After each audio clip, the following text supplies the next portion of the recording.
So at the start of the season, for some reason, I was just thinking, because I was just thinking about what Ashley talked about one other time, that I think he'd run 2 passes down the road cutting at summer pruning. He'd put the cutter bar, pulled the cutter bar out, went up a gear and just zing past once, and then come back the second time and did it and picked up the canes that it missed. So sitting in the shed, after I set it up this season, sitting in the shed, and I thought, well, I've got another topper, the rotary topper's hanging on the wall. I didn't have to buy anything or do anything to it, so I thought, oh well, I'll just play around and see if I can find a location to mount the blade.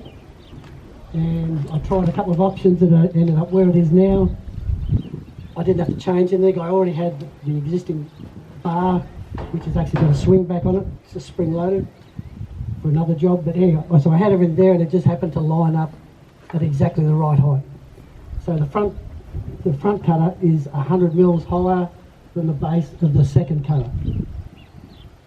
So excuse me, and if you notice, it's pretty basic, but I have 2 movement functions on the mast of the tractor. I have a hydraulic cylinder and also a winch.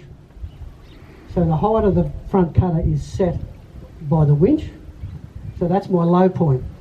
So I set that at a height that cutter won't cut the frames. And what the advantage has been, so as soon as that cutter cuts, I've now got a window that I can actually see. I can see the post and the frame coming before this actually arrives. So I can see from here all the way up to here.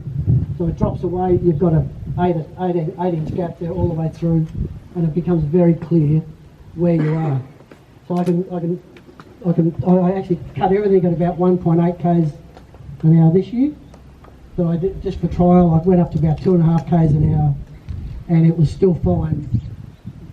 The only thing, this second cutter is only a single reciprocating cutter, so it's actually a bit slow in cutting.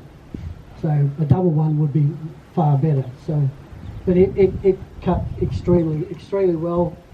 So the concentration and the fatigue level of operating the machine is still it's a way less. So you still got to concentrate, yes, but it's not the same as operating a single cutter bar when you're basically looking sideways. So normally I would look out the side window of the tractor, out the door, whereas now I look forward at the windscreen because I can actually see what is actually coming, and I can pick exactly where the post is, lift the cutter up and over the second cutter over the frame, and back down again and keep going. So you can just see where you are in your provisional vision. So.